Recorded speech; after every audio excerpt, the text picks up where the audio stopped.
आप सभी के अंदर विराजमान परमात्मा को मैं प्रणाम करता हूँ। मेरा प्रणाम स्वीकार करें।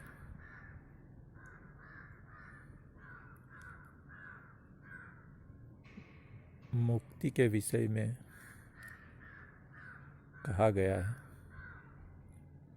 मनुष्य को इस संसार से मुक्ति चाहिए तो इनको अपने प्रकृति से परे जाना पड़ेगा। यहाँ पे प्रकृति का मतलब पंच तत्व से होता है।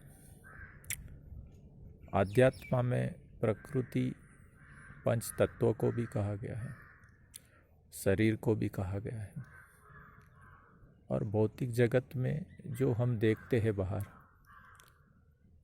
चर अचर, उसको प्रकृति भी कहा गया है।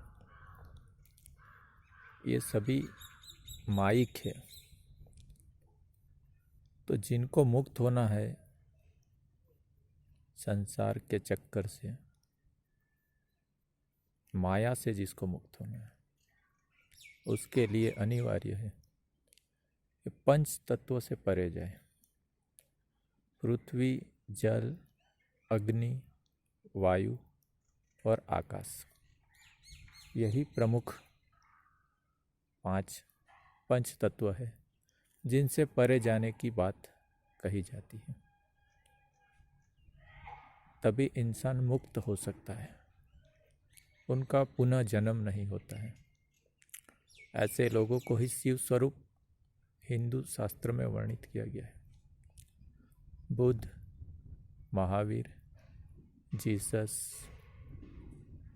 गुरु नानक, कबीर साहब और अन्य कई महापुरुष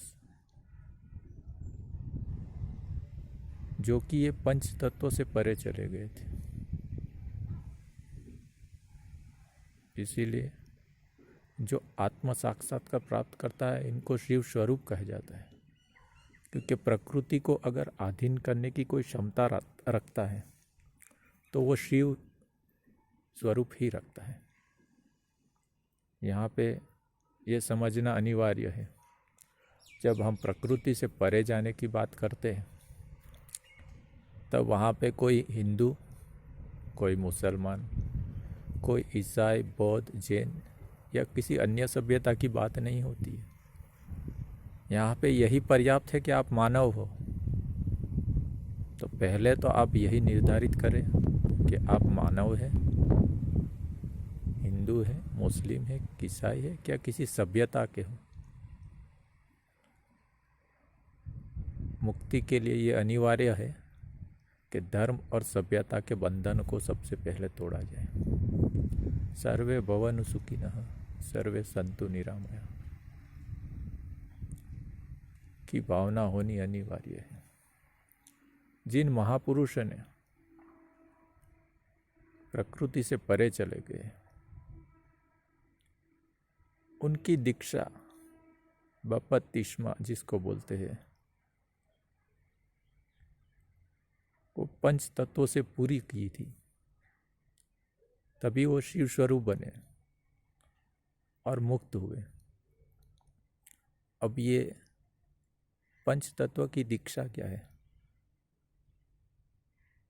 इसको समझना होगा। ईसाई धर्म में पानी में बपतिस्मा दिया जाता है, मतलब एक प्रकार की दीक्षा दी जाती जल से।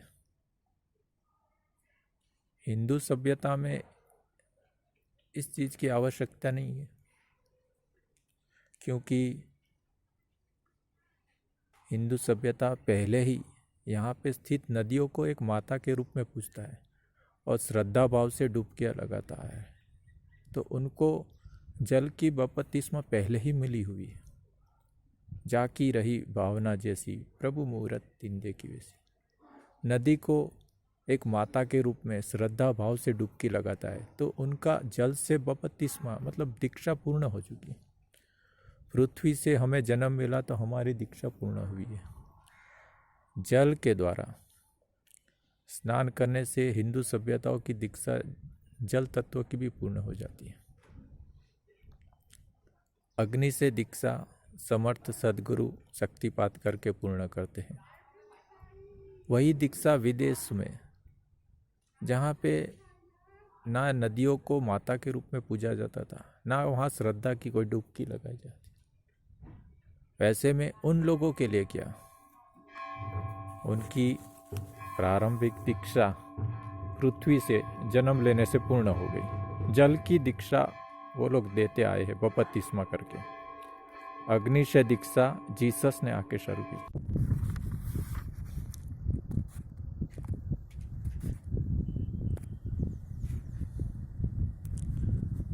अब बारी है वायु से दीक्षा की और आकाश से दीक्षा की। वायु से दीक्षा वही देगा जो वायु से आएगा। जिनको ईसाई समुदाय यहोवा या सेकंड कमिंग कहते हैं, वही शिवांश है। शिव का अवतार भी वही है, जो कि उनके पिता के साथ मिलके वायु से दीक्षा देगा और उनके पिता या कल की भगवान जो कि आकाश से दीक्षा देंगे। जहाँ तक मुझे मेरे पिता ने ज्ञान दिया है, जितना मुझे समझ में आता है, उस हिसाब से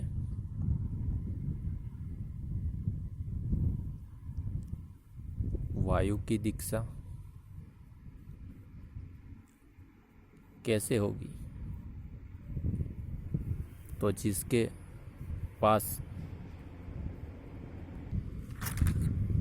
बुद्धि है वो जान ले, जिसके पास आंखें हैं वो देख ले, और जिसके पास कान है वो सुन ले। क्योंकि वायु से बपतिस्मा या कहो दीक्षा दी जा रही है। आकाश से दीक्षा देने की जब बात आती है तो वो स्वयं कल की भगवान के दर्शन से पूर्ण हो जाएगी। और वो कैसे देते हैं? जब वायु कल की भगवान को स्पर्श होके उसके आसपास सानिध्य में आने वाले लोगों को जब वो छुएगी तो उनसे ही उनकी दीक्षा पूर्ण हो जाएगी, या कह लो कि दर्शन मात्र से उनका कल्याण हो जाएगा। तो इस तरह से पंच तत्व की दीक्षा पूर्ण होती है। इसके पीछे विज्ञान भी है, आध्यात्म भी है। आध्यात्म विज्ञान है, जो एक व्यापक रूप लिए हुए, सब चीज़ें छोटे से वीडियो में नहीं समझ सकते, इसीलिए सब चीज़ों का मैं यहाँ वर्णन नहीं कर रहा हूँ। जहाँ तक मुझे पिता ने ज्ञान दिया है, वायु से दीक्षा का मतलब जो मैं समझता हूँ वो मीडिया के माध्यम से होगा, इंटरनेट के माध्यम से होगा, सत्संग के माध्यम से होगा, जो हवा के जरिए आप तक ज्ञान पहुँचेगा। तो उसी को मैं वायु से दीक्षा समझता हूँ। इस विषय में आपका भी अगर कोई मत हो तो ज़रूर कमेंट करके मुझे भी बताने की कृपा करेगा।